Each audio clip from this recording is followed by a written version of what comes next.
Hi everyone. Well, summer is almost here, and Top Gun Maverick is going to kick it off. Our extraordinary cast and crew gave it their all to bring you the most immersive, authentic, and entertaining cinematic experience on the biggest screens exclusively and only in the theaters. So I hope you enjoy. We've made it for you. Respect the and tame the Tom Cruise smash hit just passed another milestone, crossing the $600 million mark after just 2 weeks. Wow. That's incredible. This is actually, after 2 years, my first theater experience, and this is wonderful. It's a good lesson for Hollywood. It's like if you give the audience what they want, they will come. Nerdrotic.com. A wise man on Twitter once said, it's the aroundest of times and the find outest of times, and that is certainly the case for woke Hollywood. And there are signs that the entire ecosystem of the entertainment industry is an absolute collapse. I mean, aside from the economic downturn, losing billions on streaming, the looming Writers Guild strike, no, the two things that are going to bother woke Hollywood the most are the death of the movie star and the decline of their top award show, the Oscars. Please watch our movie. Damn! You remember the Oscars, at least the Oscars of old. We used to actually look forward to them. Occasionally, they'd be entertaining. We'd root for films. Hell, we'd have Oscar pools at work. It was the gay Super Bowl, and it used to have ratings that rivaled the Super Bowl, but not so much anymore. Back in the day, it used to be a celebration of the art of film and Hollywood, and no, they didn't get everything right. Who could forget Annie Hall winning over Star Wars, or Chariots of Fire winning over Raiders of the Lost Ark, Dark Knight getting snubbed, just to name a few. And who could forget what I think is the worst decision of them all, E.T. winning over Douglas Trumbull's Blade Runner for special effects, a travesty. But occasionally they get things right, like Lord of the Rings Return of the King winning Best Picture, although all three Lord of the Rings films should have won Best Picture. Amen! And yes, occasionally we get something like Marlon Brando giving up his Oscar for The Godfather so a fake Native American can give a speech.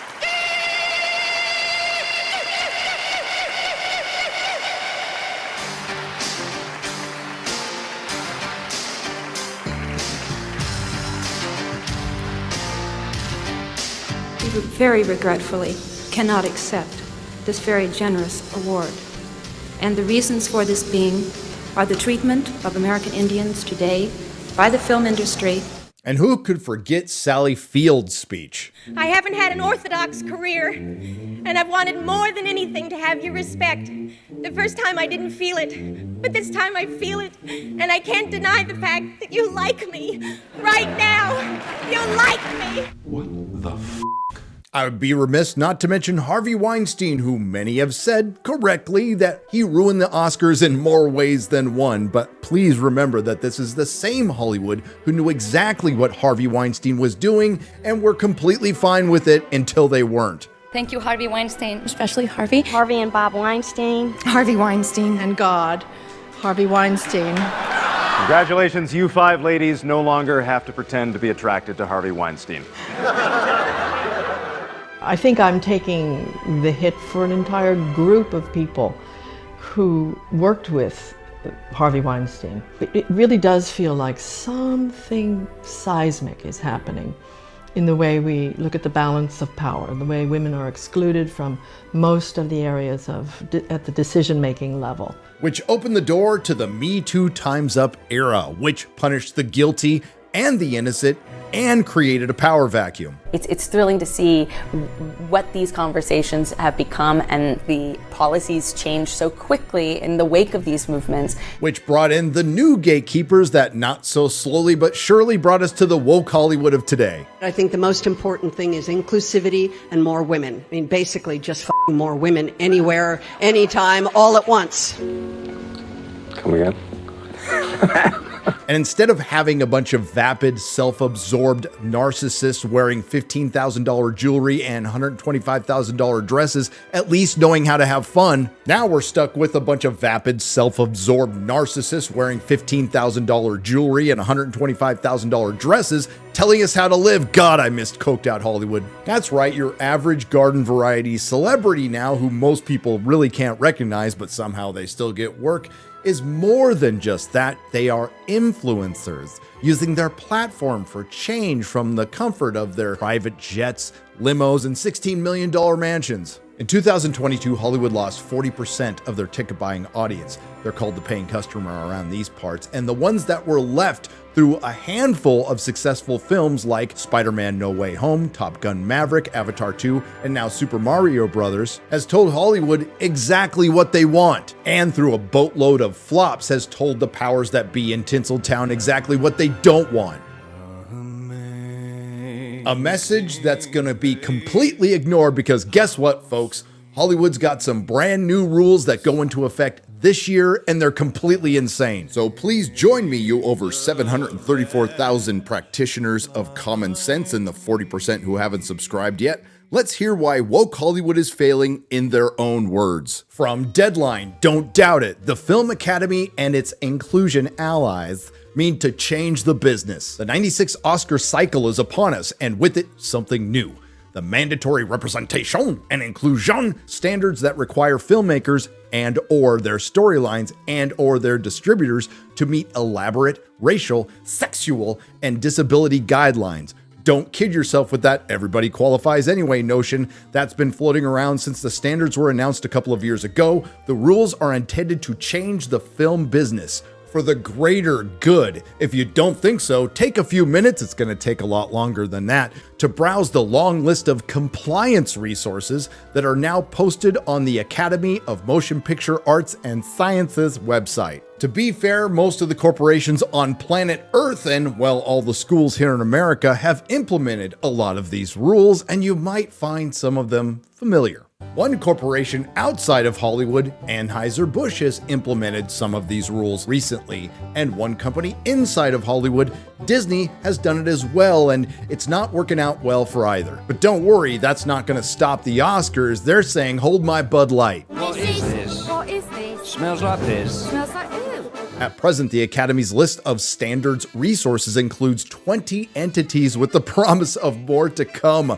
Some are nonprofits, keep that in mind. Others are commercial firms. The list says the website has been curated and reviewed by the Academy, and each resource provides robust, relevant, and actionable tools to support a filmmaker, production studio, or distributor in meeting these standards and facilitating progress. Believe me, folks, that is only the beginning of the corporate activist gobbledygook we're going to get in this article. And an impressive list it is, offering an approach to hiring and development that would be unfamiliar to a producer of the 1990s when films were good and built around flashes of inspiration, seat-of-the-pants decisions, trips to the favor bank, backdoor deals, and sometimes artfully loaded test audiences. I have very little doubt all of that is still going on, especially backdoor deals, am I right? Meet the new gatekeepers, same as the old gatekeepers. By the Academy's lights, a script hunt now starts not with a power agent lunch, but rather with a visit to the Blacklist,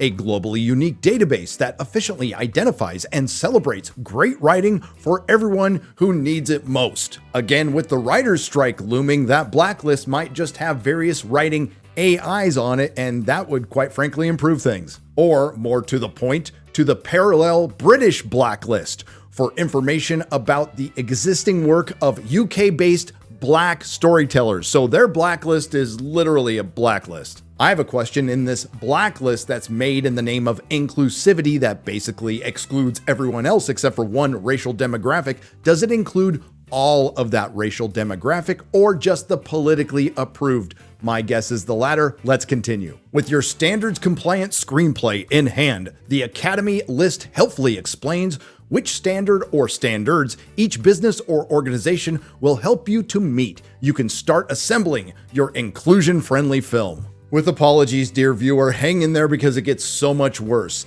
If you need interns, the Academy itself can supply them through its diversity-oriented Academy Gold program, and that will go a long way toward getting you past Standard C, which requires you to provide skill development for underrepresented groups. Remember that one. That, or you can try the Group Effort Initiative, which notes the Academy site can help you meet the same standard with people of color, LGBTQ+, people with disabilities, former foster and homeless youth, and people who have been previously incarcerated. Wait a minute. For those of you who are unaware, many years ago, I was previously incarcerated. Does that make me part of a marginalized group? Oh man. As for the rest of the staff, no problem. You can meet standards B and D, which require a diverse creative and marketing/distribution team, by visiting the Array Crew database, created by filmmaker and Academy board member Ava DuVernay. The very same Ava DuVernay who directed the box office disaster A Wrinkle in Time, and then Warner Brothers gave her Jack Kirby's The New Gods, which was canceled.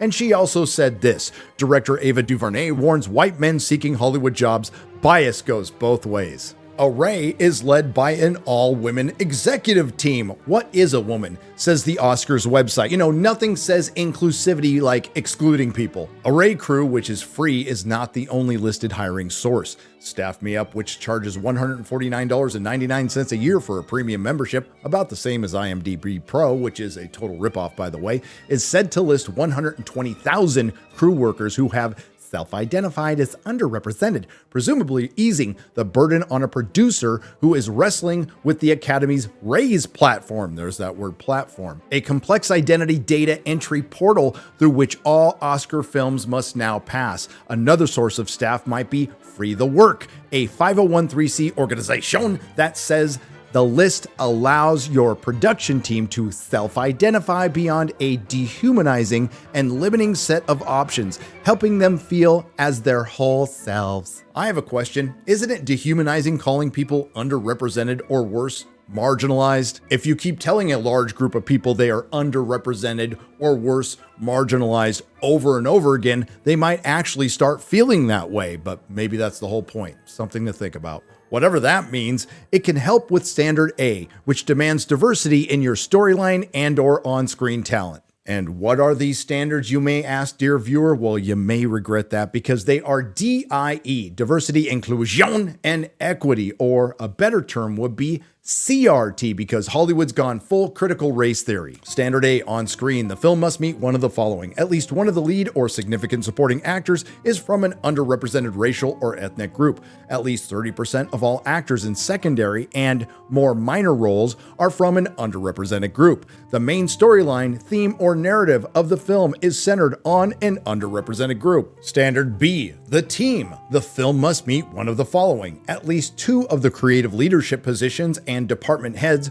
such as the director, cinematographer, or costume designer, are from underrepresented groups, and at least one of those must belong to an underrepresented racial or ethnic group. At least 6 other crew and technical positions, such as the first AD or script supervisor, are from an underrepresented racial or ethnic group. At least 30% of the film's crew is from an underrepresented group. Standard C, access. The film must meet both criteria. The distribution or financing company has paid apprenticeships or internships for underrepresented groups. The production, distribution, and or financing company offers below-the-line skill development to the underrepresented. Standard D, audience development. The film must have multiple in-house senior executives from underrepresented groups on the marketing, publicity, and or distribution teams.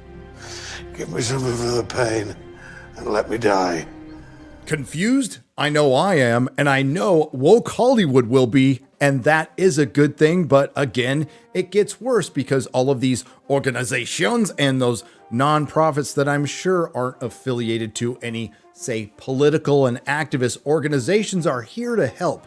Need music? Turn to the Composers Diversity Collective of Donate, I don't even know what that is, women in music, lawyers, and publicists. Those might come from diverse representation, good for standards C and D. For animation, Women in Animation. For advice about Asians, try CAPE USA. For Native Americans, Illuma Native. For Middle Eastern and North African people, MENA Arts. For Latinos, the National Association of Latino Independent Producers. Oh my God, you didn't say Latinx, bigot. I've said it before and I'll say it again. The only underrepresented group in Hollywood right now is POTs, people of talent. Got him! Got him! But wait, there's more. Levant Consulting says the list specializes in those with disabilities. Goldhouse reshapes public opinion in favor of Asians and Pacific Islanders. good for standards A and C. Color of Change Hollywood can keep you up to date on the latest activist trends. Women in Film is here to help with all 4 standards. This thing just keeps going. And Groovy, whose own website sports an Oscar logo, a gold check mark, and a prominent reference to standard A, B, C, and D, can, according to the Academy, streamline the collection of reporting of DEIA analytics to easily apply for RAISE. By the way, RAISE stands for Representation and Inclusion Standards. Happily, someone is here to help because RAISE is complicated. That identity data portal has been live since 2021, but Oscar films will actually be required to meet its standards for the first time this year. To date, the portal has been accessible only to those who register a film, but Academy members, we here, will be offered a walkthrough in early May. It's about time. You might want to take a look because the platform and its myriad industry support groups are designed to change the way you do business in Hollywood, and I'm sure it will turn out just about as well as the now abandoned total disaster that Time's Up was. But it certainly creates multiple paths for a lot more activism because woke Hollywood isn't going down without a fight, despite everything saying that the paying customer, you know, the people they rely on, are completely sick of this crap. In principle, I'm not against private companies pooling their resources to cultivate more talent. No, actually, I think that's a very good thing. But that's not what this is. It's, again, pure activism brought to us by activists who see everything through an activist lens. Don't believe me? Here's Viola Davis on The Woman King. The reason why it's hard is because all of the characters are black females. Oh, here we go again. White directors are like, I don't want to touch that because, I don't want to deal with, the controversy of directing a predominantly black film, so we're not going to touch it. But we won't say we won't touch it yet. We'll say we're going to touch it because we don't want to be mean. It doesn't matter if it's reaching 98% of black females. So how do you reach white males? And how do you make people feel like, if I can't reach the white male audience, it doesn't mean that the movie can't have some commercial value. That was a big thing. This whole process, I feel, is best described by former executive Paul Chato. Cultural revolutionists want equity, which is usurping without contribution. And hey, folks, the Oscars are bouncing back. Their last show was only the 3rd lowest rated in its history. And despite the recent successes and snubs by the Academy of Spider-Man No Way Home, which saved Hollywood's ass, Top Gun Maverick, which saved Hollywood's ass, Avatar 2, and the most recent film, Super Mario Bros., even a hit like John Wick 4. But don't worry, woke Hollywood is going to put its nose to the grindstone and de-incentivize things like meritocracy and art, which won't raise anyone. But thanks to that article, which thankfully I didn't have to elaborate on, whether it meant to or not, we know exactly why woke Hollywood is failing. If you like what you heard, please like, share, and subscribe. If you didn't like what you heard, thanks for listening this long. I will see you in the next video. And then last September came an event that would change us. An actor friend said to me, what are we doing? What are we doing? Is it important? Is it even important what I do? And what of a night like tonight? Should we celebrate the joy and magic that movies bring? Well, dare I say it, more than ever. Nerdrotic.com. Please subscribe.